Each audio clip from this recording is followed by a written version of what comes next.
Welcome back. This is part 4, and we'll be covering how to insert UDF variables, and I'm going to throw in working with tables. We're halfway there, so we're almost done covering the custom documents module. So let's start by pulling up that document we were working on last time. I was going to work off of this, but I'm just going to delete everything that we did in the previous video, and let's start with inserting a table, just acting as if you're going to provide a document to your borrower as some sort of a contract. So let's go to that list of merge field variables, go all the way to the bottom, and here we see a table called payment schedule. In the column where it would normally say the merge field variable name, it says click for details, so we'll do that. So here we see payment schedule, click for details. That'll open up a new page, and here we'll see that the way this is inserted is by, one, inserting a table in your document template, so we'll do that. Click on insert, click on table here, and we'll just do a 2x2 for now. So here we have that table inserted. Going back to the instructions, it says in row 1, column 1, it needs to be this name here, the schedule name in the top left cell. So we'll type schedule, and then that pretty much covers that. We entered schedule, and it says it might be rendered in a different format, which is known just through the custom document generation process. Sometimes it looks a little bit different in its formatting, so that pretty much covers this. We're just going to close this out, go back to the Word document. I'm going to reallocate that.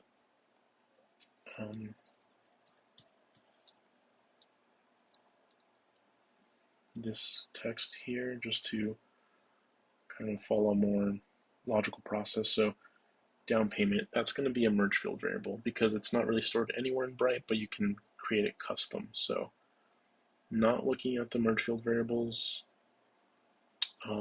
let's go to the one-stop custom documents guide that we've referred to quite a bit. We're going to click on using merge field variables guide. So we've already inserted a simple merge field variable name. You'll note here it shows borrower first as a name. For UDFs, they're quite a bit different. Here you'll note it says merge field, and the naming of it is UDF in all caps, colon, and then capital L for loan. But you can also create UDFs to supplement contact data. You can also use UDFs for contact data. So instead of loan, it would be contact with just with a capital C for contact. I believe it's located somewhere around here. Let me just double check. Yeah, it says here if it's UDF, it's whether it's contact or loan. Yeah, so let's just get into it. So it would be UDF colon loan colon test UDF, just based off of what you're naming the UDF, but we'll go through that right now. So under the admin tab, you're going to want to find the user fields tab on the left-hand list. Here we already have a down payment type, so let's just, I think it's already stored, so I can't delete it, but let's just go through the process of, you would basically add a user field, type in down payment. You can add a description for this UDF, but it's fine if you leave it blank for now. Field type index. You might want to cover this in the UDF guide, going through the knowledge base.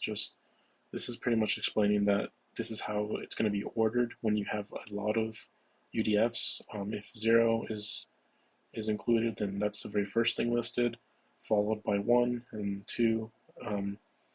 So this is going to be the highest priority if it's assigned to 0. If there's a previously existing 0 type index, then this is going to be a secondary. So It's just the way that it's going to be listed in the user fields list if you have several different UDFs. Going into the field category, this is where you have the option of supplementing data either to a contact or a loan. Just like I briefly described, when you insert this as a merge field variable, you would type in all caps UDF colon and either loan or contact with capital L or capital C, another colon, and then the field type name that's inserted up here.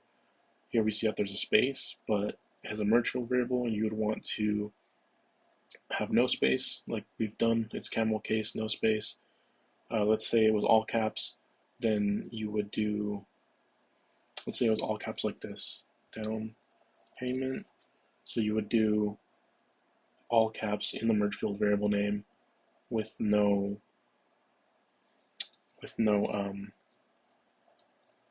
no space. So it would be something like this. It would look like that. So for now, we're going to go with loan, but you can also do supplement data to a contact. And then for field data type, this would be currency, since it's a down payment. And you have the option of setting default value, but this is something you might want to review following the knowledge base, seeing what this exactly states. But it's basically any new loan that you might create, you can set a default value for any loan that it gets assigned to, but we're not going to do that for now. Just click on add field, but we already have that, so I'm not going to click add field. You would want to. I'm going to click cancel. We see here that's already there. If we go to that specific loan that we've been working with in this video series, then we see here that the user field for loan UDFs is supplied there. I've manually entered 2,500, but it could be anything, so let's just say $250. Click Save Changes. Now, when we go back to the document that we're working with, clicking on Insert, and following the same steps that we've covered previously on inserting merge field variables, just click on Insert Field there, click on Mail Merge, which is selected by default because we've been working with this document previously, and then click Merge Field. Here we're going to want to follow that specific merge field variable nomenclature. So as I've shown, it's all caps UDF colon capital L lowercase OAN for loan. Just so you can see this better, it's capital UDF colon loan with just the L capital, another colon, and then the name of the UDF. So if we go back to the user field, we'll see here that, as mentioned, there's a space with just the capital D and down, and then capital P in payment. Going back to the document, we're going to want to do capital D and down, no space, capital P in payment, entering that, and then we're going to click OK.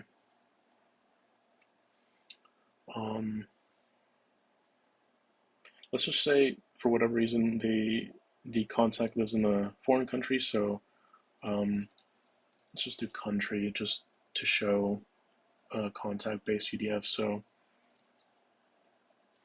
let's do foreign country because currently Bright doesn't store that, but let's just say you wanted to store or reference a foreign country. No description is fine. Field temp index is fine for that. And then here we would select contact and field data type. It pretty much is text, so that's fine. Just leave it as text and click on add field. We have this contact for this specific contact. We go in there, click edit, and here we'll see the foreign country, which normally wouldn't be in this list, but since we created that UDF, it's there. Let's just say Mexico, because that's not included as an option currently, so just you enter Mexico, click on Save Changes. Going back to that Word document, we would follow the same process, insert merge field variable, mail merge, merge field, and here we would do all caps UDF, colon, contact this time with capital C, colon, and we named it foreign country, I believe. So yeah, foreign country, camel case, so capital F in foreign, and then no space, capital C in country.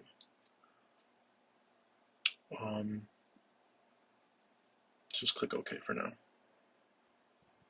And we'll save this,